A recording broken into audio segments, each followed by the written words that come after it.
Namasté mes flammes, j'espère que vous allez bien. Alors aujourd'hui, je vous présente la vidéo de la semaine du 6 février. On va voir ce que les énergies nous réservent pour cette nouvelle semaine qui s'annonce déjà comme il y a eu le passage du 2 et la pleine lune du 5. Cette semaine ne va pas être évidente au niveau émotionnel et au niveau dans la matière, il peut y avoir des difficultés. Voilà, on peut avoir l'impression d'avancer avec le frein à main, c'est-à-dire être ralenti sans arrêt dans tout ce qu'on fait. Donc pourtant les énergies, vous voyez, nous parlent de cadeaux, nous parlent de peine. Donc vous voyez, c'est ce que je vous disais, on y arrive mais difficilement. Et on va vers un renouveau. Alors oui, vous avez peut-être l'impression que on vous parle beaucoup de renouveau, on vous explique, et puis ça fait peut-être même un moment qu'on vous en parle et pas que nous, mais c'est parce que oui, les choses changent.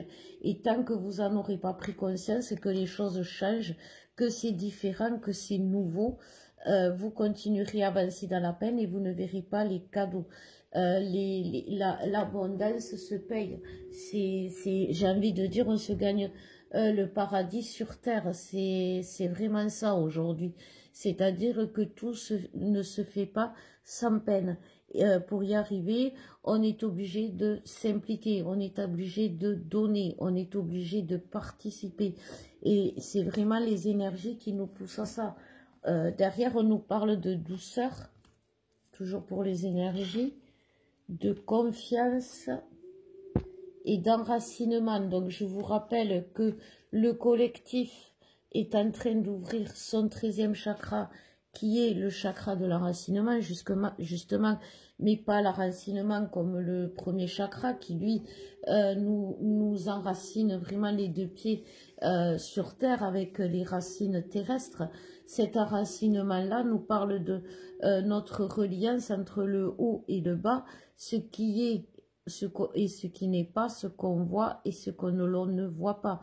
Et c'est vraiment une prise de conscience collective qui se fait avec cette ouverture du 13e chakra. Et cette ouverture de conscience fait justement perdre la confiance, peut faire perdre la confiance. Là, on nous parle, je vous la montre, la carte de douceur.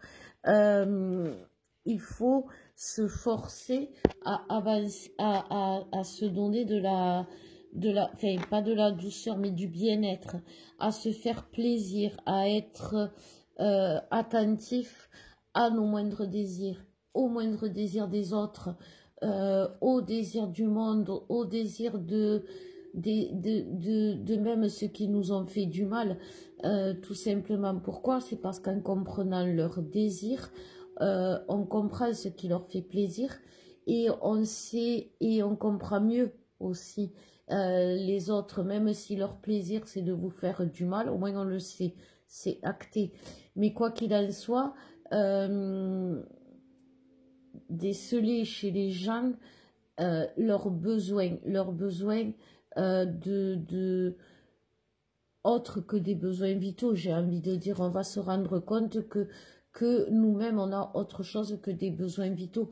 C'est ça vraiment la prise de conscience qui fait perdre confiance. C'est que souvent, quand on est à ce stade du parcours, justement, on n'a même plus l'impression de pouvoir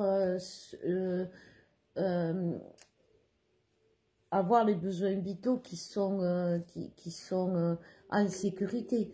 Alors que ce soit l'argent, que ce soit pour manger, que ce soit le logement, tous ces besoins-là sont impactés et donc du coup c'est ça qui fait perdre confiance sur à ce moment-là on pense peut-être pas à se faire plaisir, à ne serait-ce que prendre le temps de sortir, ne serait-ce que le temps de regarder le ciel, ou on n'a pas besoin d'argent pour se faire plaisir.